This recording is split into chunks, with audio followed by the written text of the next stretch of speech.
வணக்கங்க. நாட்டுக்கோழி ஒரு குஞ்சை ஒன்று வாங்கலான்னு கடைக்கு போனேங்க. அங்கே போனால் எல்லாம் 2 கிலோ 2.5 கிலோ தான் இருந்துச்சு. ஒரே ஒரு கோழி மட்டும் ஒரு 1,4 கிலோ இருந்துச்சுங்க. அதை வெட்டி வாங்கிட்டு வந்து சமைச்சேங்க. அதை பற்றின வீடியோ தாங்க இது. வாங்க வீட்டுக்கு வந்து தான் பார்த்தேங்க. பாருங்கள், முட்டையில் இருக்குது. கன்னி வெடை கோழிங்க, அட்டகாசமான கோழிங்க. இங்கே பார்த்தீங்கன்னா வரமிளகா, கருவேப்பிலை, மல்லி, சீரகம், உளுத்தப்பருப்பு, கடலைப்பருப்பு, மிளகெல்லாம் போட்டுங்க அரைச்சி வச்சாச்சு. மசாலா தூள் ரெடியாக இருக்குது.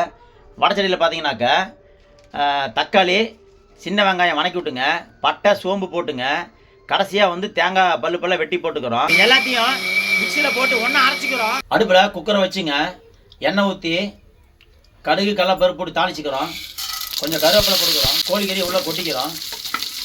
கொஞ்சம் மஞ்சத்தூள் போட்டுக்கிறோம். உப்பு கொஞ்சம் போட்டுக்கிறோம். அரைச்சி வச்ச மசாலா ஊற்றிக்கிறோம். 2 சொம்பு தண்ணி ஊற்றிக்கிறோம். மூடி போட்டுக்கலாங்க. 6 விசில் வந்ததுக்கப்புறம் எடுத்து பார்க்கலாம். 6 விசில் வந்துருச்சுங்க. எடுத்து பார்க்கலாம். எடு விசில் நல்லா எடுத்துடு. நல்லா வெந்துருச்சுங்க. இதை எடுத்து வறுக்கணுங்க. ஒரு பாத்திரத்தைங்க அடுப்பில் வச்சு எண்ணெய் சூடானதுக்கப்புறம் கடுகு கடலைப்பருப்பு போட்டுக்கிறோம். வெங்காயம், கருவேப்பிலை போட்டுக்கிறோம். வெங்காயம் நல்லா வணங்கினதுக்கப்புறங்க குக்கரில் வெந்த கறிங்க மூட்டை உள்ளுக்குள்ள போட்டுக்கிறோம். மஞ்சள் போட்டுக்கிறோம். மிளகாய் தூள் போட்டுக்கிறோம். உப்பு கொஞ்சம் போட்டுக்கிறோம். குழம்பு 2 கரண்டி ஊற்றிக்கிறோங்க. அரைச்சி வச்சா இஞ்சி பூண்டு ஊற்றிக்கிறோம். ரொம்ப ட்ரையாக இருக்குது. ஊற்று 2 கரண்டி ஊற்றிக்கிறேங்க. வெந்து போச்சு நினைக்கிறேங்க. பார்க்கலாங்க. ஆஹா, கமலுங்க. மல்லித்தலைங்க போட்டு இறக்கிடலாம். அவ்வளோதான், சாப்பிட்லாம். கன்னி வெடக்கோழி எல்லாம் வெந்துருச்சு. சாப்பிட்டு பார்ப்போம்.